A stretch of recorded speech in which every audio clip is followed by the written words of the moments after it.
आज की इस वीडियो में हम क्लास 9 के फ़िज़िक्स में चैप्टर नंबर 3 का ये टॉपिक है कोएफ़िशिएंट ऑफ फ्रैक्शन। इसको हम एक्सप्लेन करेंगे। ये लास्ट वाली वीडियोस पर कमेंट्स आए थे कि सर आप इस टॉपिक को एक्सप्लेन करें, तो आपके कमेंट्स की वजह से मैं इस टॉपिक को एक्सप्लेन करता हूँ। तो स्टार्ट करते हैं कोएफ़िशिएंट ऑफ फ्रैक्शन। तो स्टूडेंट्स, कोएफ़िशिएंट ऑफ फ्रैक्शन हमारे पास रेशो है between fractional force and normal force. It is a ratio between, मैं आपको समझाऊंगा, आप डिफिनीशन को लिखिए, फिर बाद में आपको समझाऊंगा कि कोएफ़िशिएंट ऑफ फ्रैक्शन ये असल में क्या चीज़ है। ठीक है, it is a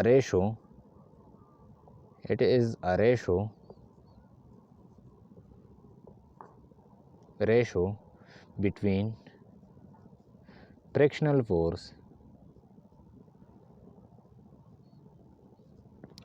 force and normal force.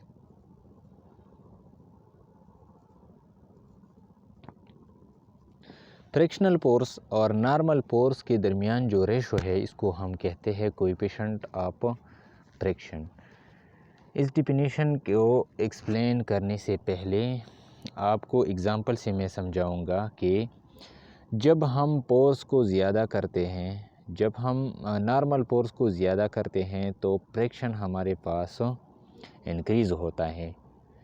तो फ्रैक्शनल फोर्स हम रिप्रेजेंट करते हैं एफ से, हम एफ से फ्रैक्शनल फोर्स को रिप्रेजेंट करते हैं और ये हमारे पास डायरेक्टली प्रोपोर्शनल है नॉर्मल फोर्स की।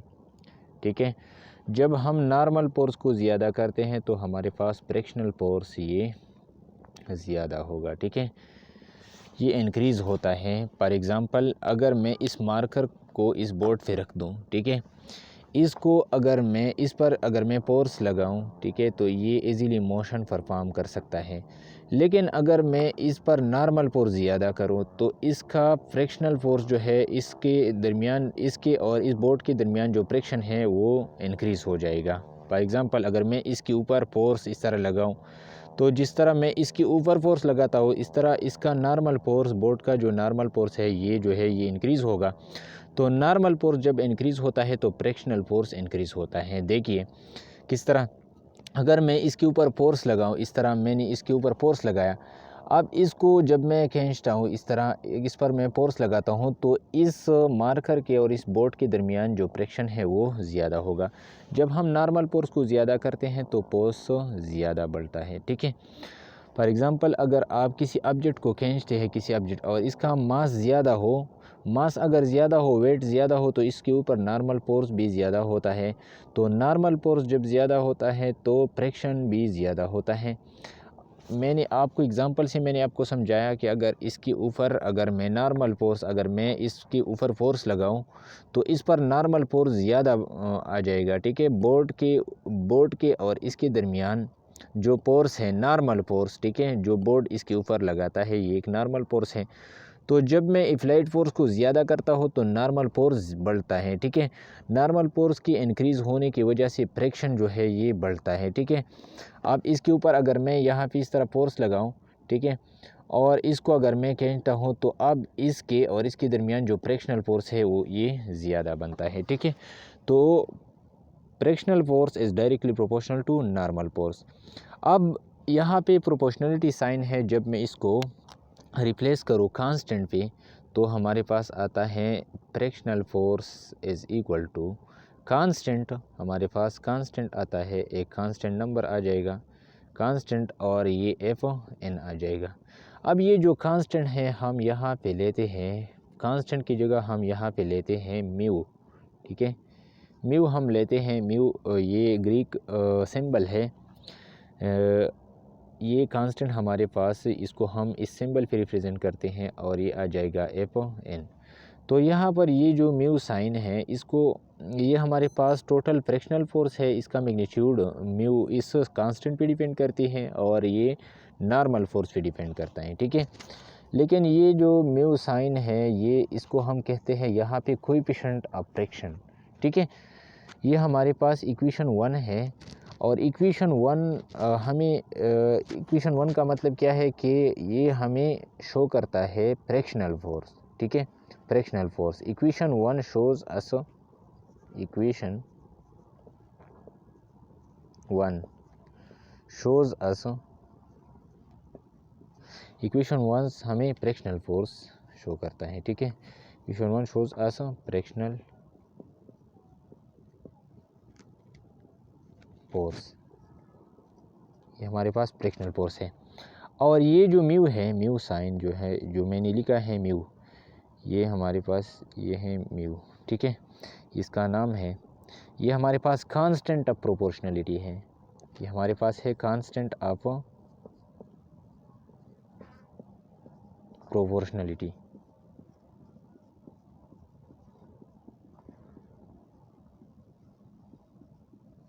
ये कांस्टेंट ऑफ प्रोपोर्शनलिटी है और इसको हम कहते हैं coefficient of fraction, coefficient of fraction, ठीक है। हमारे पास कोएफिशिएंट ऑफ फ्रैक्शन है, लेकिन यहाँ पर मैंने डिफिनेशन लिखा है it is a ratio between fractional force and normal force. तो इसका मतलब क्या है? तो अब इक्वेशन 1 को हम यूँ भी लिख सकते हैं, इक्वेशन 1 के इक्वेशन 1 से एफ एन, दोनों साइड को आप एफ एन पे डिवाइड करें तो आ जाएगा mu is equal to, mu आ जाएगा ये F divided by F N, ये एफ डिवाइडेड बाई एफ, ये स्मॉल एफ है, F divided by F N.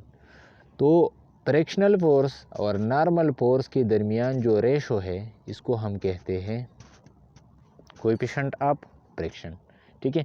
ये रेशो है, मतलब ये कि फ्रैक्शनल फोर्स को जब हम नॉर्मल फोर्स पे डिवाइड करें तो हमारे पास आ जाएगा म्यू, ठीक है। और ये हमारे पास है कोएफिशिएंट ऑफ फ्रैक्शन। अब इसको हम डिफाइन क्यों करते हैं? ये हम इसलिए डिफाइन करते हैं कि ये जो कांस्टेंट है, ये म्यू कोएफिशिएंट ऑफ फ्रैक्शन, ये सरफेसेस के नेचर पे डिपेंड करती है, ठीक है। म्यू डिपेंड्स ऑन, म्यू ये जो है depends on nature of surfaces, nature of surfaces, ये सरफेसेस के नेचर पे डिपेंड करती हैं, ठीक है।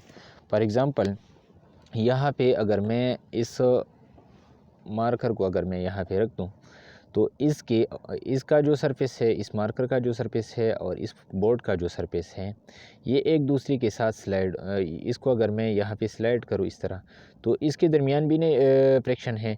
लेकिन अगर इस मार्कर को मैं अगर कंक्रीट पे रख दूँ और फिर इस पर मैं अगर फोर्स लगाऊँ, इसको मैं अगर स्लाइड करूँ तो वहाँ पर इसको स्लाइड करना मुश्किल होता है, लेकिन यहाँ पर इसको स्लाइड करना बहुत सिंपल होता है, ठीक है, बहुत इजी होता है। इसको अगर हम इसको स्लाइड करते हैं तो ये बहुत ईज़िली हम इसको स्लाइड कर सकते हैं। लेकिन अगर इसको मैं ड्राई कंक्रीट पे रख दूँ तो वहाँ पर इसको खींचना और इसको स्लाइड करना बहुत मुश्किल होता है। तो इसका मतलब ये है कि इस मार्कर के सरफेस और इस बोर्ड के सरफेस का जो कोएफिशिएंट ऑफ फ्रैक्शन है वो अलग है, और इस मार्कर के सरफेस का और कंक्रीट ड्राई कंक्रीट जो होता है इसके सरफेस के दरमियान जो कोएफिशिएंट ऑफ फ्रैक्शन है वो अलग है। वो कोएफिशिएंट ऑफ फ्रैक्शन वो ज़्यादा है और यहाँ पे जो कोएफिशिएंट ऑफ फ्रैक्शन है वो कम है। अब आप लोगों का ये कन्फ्यूजन आ जाएगा कि ये तो फ्रैक्शन और कोएफिशिएंट ऑफ फ्रैक्शन, इन दोनों के दरमियान डिफरेंस क्या है कि यहाँ भी फ्रैक्शन कम है, वहाँ पर फ्रैक्शन ज़्यादा है, तो वहाँ पे कोएफिशिएंट ऑफ फ्रैक्शन ज़्यादा है और यहाँ पे कोएफिशिएंट ऑफ फ्रैक्शन जो है ये कम है। तो यहाँ पर फ्रैक्शन भी कम है, वहाँ पर फ्रैक्शन भी ज़्यादा है, तो कोएफिशिएंट ऑफ फ्रैक्शन और फ्रैक्शन के दरमियान डिफरेंस क्या है?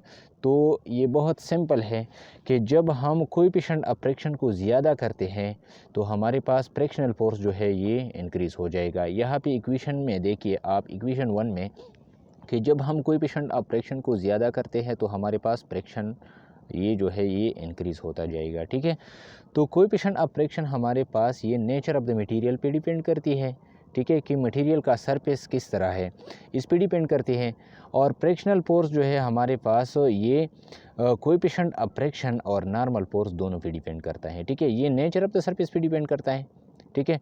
और फ्रैक्शनल फोर्स जो है, फ्रैक्शनल फोर्स ये कोएफिशिएंट ऑफ फ्रैक्शन पे डिपेंड करता है और नॉर्मल फोर्स पे भी डिपेंड करता है। अब इसकी यूनिट की तरफ आते हैं कि हमारे पास इसका यूनिट क्या होगा। Unit of coefficient of fraction unit of mu, इसका यूनिट। तो यहाँ पे अगर हम देखें इस इक्वेशन में, ये इक्वेशन 1 है, ये इक्वेशन 2 है, तो यहाँ पे अगर आप देखें तो ये फ्रैक्शनल फोर्स है, तो फ्रैक्शनल फोर्स का यूनिट म्यू यहाँ पे मैं लिखूँगा। फ्रैक्शनल फोर्स का जो यूनिट है वो न्यूटन, ठीक है। और यहाँ पे नॉर्मल फोर्स ये भी हमारे पास न्यूटन डिवाइडेड बाय न्यूटन, तो इसका यूनिट जो है ये नहीं होगा, ठीक है, नो यूनिट। तो ये हमारे पास यूनिटलेस क्वांटिटी है, क्योंकि ये हमारे पास same quantity, same physical quantities के दरमियान रेशो है, तो इसका जो है इसका यूनिट हमारे पास नहीं है, तो ये हमारे पास है यूनिटलेस क्वांटिटी। तो ये हमारे पास था coefficient of fraction.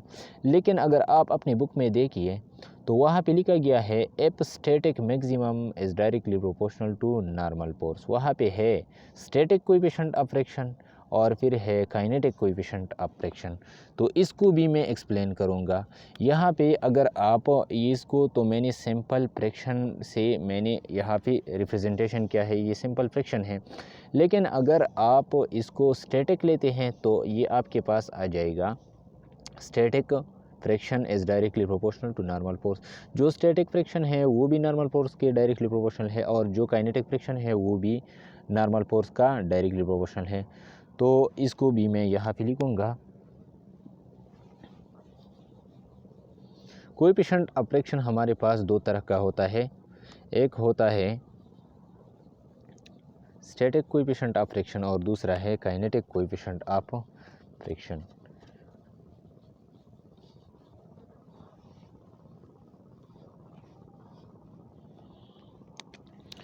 Coefficient of fraction के हमारे पास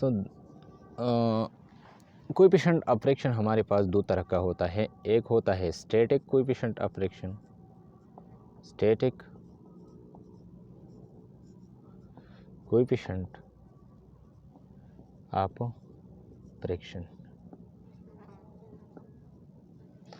स्टैटिक कोएफिशिएंट ऑफ फ्रैक्शन, और दूसरा है काइनेटिक कोएफिशिएंट ऑफ फ्रैक्शन। दूसरी नंबर पर है काइनेटिक कोएफिशिएंट ऑफ फ्रैक्शन, ठीक है। तो जब हम स्टैटिक कोएफिशिएंट ऑफ फ्रैक्शन लेते हैं तो इसके लिए हम ये करेंगे F static maximum is directly proportional to F normal force, ठीक है। स्टैटिक मैक्सिमम स्टैटिक फ्रैक्शन जो है ये डायरेक्टली प्रोपोर्शनल है नॉर्मल फोर्स की। ये मैक्सिमम हम क्यों लेते हैं, इसलिए लेते हैं कि स्टैटिक फ्रैक्शन जो है ये वो अपना वैल्यू चेंज करता है, तो हम मैक्सिमम वैल्यू को लेते हैं, ठीक है। तो अब ये आ जाएगा एफ स्टैटिक मैक्सिमम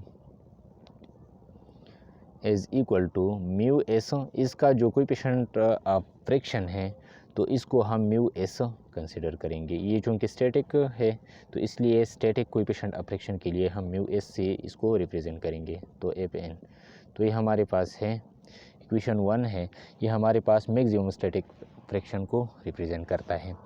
और इस इक्वेशन को मैं यूँ भी लिख सकता हूँ, mu S is equal to, दोनों साइड अगर मैं एफ एन पे डिवाइड करूँ तो आ जाएगा एफ स्टैटिक मैक्सिमम और divided by F normal force. तो ये भी स्टैटिक फ्रैक्शन है, ये नॉर्मल फोर्स इसका भी यूनिट नहीं है। तो हम स्टैटिक कोएफिशिएंट ऑफ फ्रैक्शन को कैसे डिफाइन करते हैं, the ratio between maximum static fraction and normal force, ठीक है। The ratio between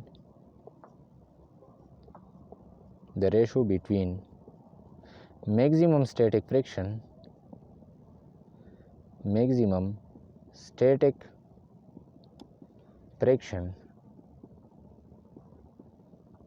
and normal force is called static coefficient of friction, static coefficient of fraction, ठीक है। और हम इसको रिप्रेजेंट करते हैं म्यू एस से। इस तरह हमारे पास काइनेटिक कोएफिशिएंट ऑफ फ्रैक्शन जो है, इसके लिए हम F kinetic fraction is directly proportional to kinetic fraction, चूँकि हमारे पास ये कांस्टेंट होता है, ठीक है। तो ये डायरेक्टली प्रोपोर्शनल है एफ एन की, इसके लिए हम मैक्सिमम को नहीं लेते, ठीक है, ये अपना वैल्यू कांस्टेंट रखता है। तो अब एफ के इज़ इक्वल टू म्यू के, इसका यहाँ पे जो कांस्टेंट है इसके यहाँ पे म्यू की जगह हम म्यू के को सेलेक्ट करेंगे। म्यू के से हम इसको रिप्रेजेंट करेंगे क्योंकि ये हमारे पास है काइनेटिक कोएफिशिएंट ऑफ फ्रिक्शन, ये एफ एन के बराबर है, ठीक है। तो ये हमारे पास इक्वेशन 2 है। और इक्वेशन 2 हमें क्या बताते हैं, equation 2 shows us the equation 2 shows us the kinetic friction, ठीक है, ये हमें काइनेटिक फ्रिक्शन शो करता है। और यहाँ पे म्यू के जो है, म्यू के अगर मैं इसको फाइंड करूँ, यहाँ पे अगर मैं इक्वेशन को अरेंज करूँ तो यहाँ पे अगर दोनों साइड में एफ एन पे डिवाइड करो तो यहाँ पे आ जाएगा म्यू के इज़ इक्वल टू एफ के और डिवाइडेड बाय एफ एन। तो हमारे पास फ्रिक्शनल फोर्स, काइनेटिक फ्रिक्शन और नॉर्मल फोर्स के दरमियान जो रेशो है ये हमारे पास है काइनेटिक कोएफिशिएंट ऑफ फ्रिक्शन। तो हम इसको यूँ डिफाइन करते हैं, the ratio between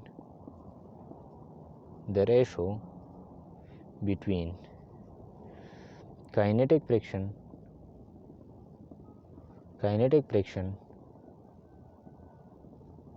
and normal force, ठीक है। अब आते हैं एग्ज़ाम्पल की तरफ। इसकी भी एग्ज़ाम्पल्स है, एग्ज़ाम्पल्स से मैं आपको समझाऊंगा।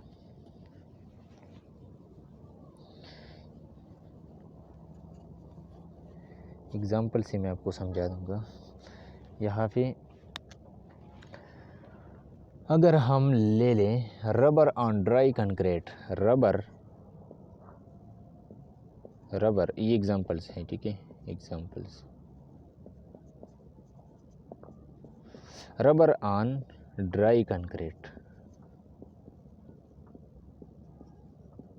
अगर ड्राई कंक्रीट पे हम रबर को अगर हम स्लाइड करते हैं तो वहाँ पर इसको स्लाइड करना बहुत मुश्किल होता है, क्योंकि वहाँ पे रबर और ड्राई कंक्रीट के दरमियान जो कोएफिशिएंट ऑफ फ्रिक्शन है, कोएफिशिएंट ऑफ स्टैटिक फ्रिक्शन है या कोएफिशिएंट ऑफ काइनेटिक फ्रिक्शन है, दोनों वहाँ पे जो है इसका वैल्यू ज़्यादा होता है, इसका कोएफिशिएंट ऑफ फ्रिक्शन ज़्यादा होता है।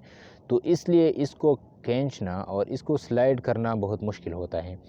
लेकिन इसकी जगह ये फर्स्ट एग्ज़ाम्पल है और सेकंड जो एग्ज़ाम्पल है, यहाँ पे अगर हम आइस को आइस के ऊपर स्लाइड करें, आइस ऑन आइस, अगर हम आइस को आइस के ऊपर स्लाइड करते हैं तो ये बहुत ईजी हम स्लाइड कर सकते हैं, ठीक है, क्योंकि इसके दरमियान आइस और आइस के दरमियान, आइस दोनों सरफेसेस के दरमियान जो कोएफिशिएंट ऑफ फ्रिक्शन है वो बहुत कम है, तो फ्रिक्शनल फोर्स जो है वो कम है, ठीक है। और यहाँ पे जो है कोएफिशिएंट ऑफ फ्रिक्शन ज़्यादा है, स्टैटिक कोएफिशिएंट ऑफ फ्रिक्शन भी ज़्यादा है और काइनेटिक कोएफिशिएंट ऑफ फ्रिक्शन भी ज़्यादा है यहाँ पे। और यहाँ पे coefficient, kinetic coefficient of friction भी कम है और स्टैटिक कोएफिशिएंट ऑफ फ्रिक्शन भी कम है। तो हम रबर को ड्राई कंक्रीट पे हम इजीली इसको स्लाइड नहीं कर सकते, लेकिन अगर हम आइस को आइस के ऊपर स्लाइड करते हैं तो ये हम बहुत इजीली स्लाइड कर सकते हैं। इस तरह इस मार्कर को भी हम इसके ऊपर इजीली स्लाइड कर सकते हैं, ठीक है। लेकिन इसकी जगह अगर मैं इसको ड्राई कंक्रीट के ऊपर अगर रख दूँ और वहाँ पे मैं इसको स्लाइड करता हूँ तो स्लाइड करना वहाँ पे बहुत मुश्किल होता है। तो इसमें बात क्या है, इसमें हम डिस्कस करते हैं, हम कोएफिशिएंट ऑफ फ्रिक्शन को, कोएफिशिएंट ऑफ फ्रिक्शन को हम समझ लेते हैं कि हमारे पास कोएफिशिएंट ऑफ फ्रिक्शन क्या होता है। तो ये हमारे पास नेचर ऑफ द सरफेसेस पे डिपेंड करती है, ठीक है। रबर और ड्राई कंक्रीट का जो सरफेस है वो अलग सरफेस है, तो इसके दरमियान जो कोएफिशिएंट ऑफ फ्रिक्शन है वो ज़्यादा है, स्टैटिक कोएफिशिएंट ऑफ फ्रिक्शन भी ज़्यादा है और काइनेटिक कोएफिशिएंट ऑफ फ्रिक्शन भी ज़्यादा है। लेकिन आइस और आइस के दरमियान, आइस और आइस का जो सरफेस है वो अलग है, इसका नेचर अलग है, तो वहाँ पर कोएफिशिएंट ऑफ फ्रिक्शन जो है आइस का वो क्या है, स्टैटिक कोएफिशिएंट ऑफ फ्रिक्शन और काइनेटिक दोनों जो है वो इसका वैल्यू बहुत कम है, तो वहाँ पे फ्रिक्शन जो है वो कम है, स्टैटिक फ्रिक्शन भी कम है और काइनेटिक फ्रिक्शन भी कम है। यहाँ पर ये हमारे पास ये एग्ज़ाम्पल है और ये एग्ज़ाम्पल है, ठीक है। तो इस तरह और भी बहुत से एग्ज़ाम्पल्स हैं कि हम जब किसी सरफेस के ऊपर अगर हम किसी बॉडी को स्लाइड करते हैं तो वहाँ पे फ्रिक्शन जो है या कम होता है या ज़्यादा होता है, और वो डिपेंड किस चीज़ पे करता है, वो कोई पेशेंट अब फ्रिक्शन पे डिपेंड करता है और नॉर्मल फोर्स पे डिपेंड करता है। ठीक है, थैंक यू।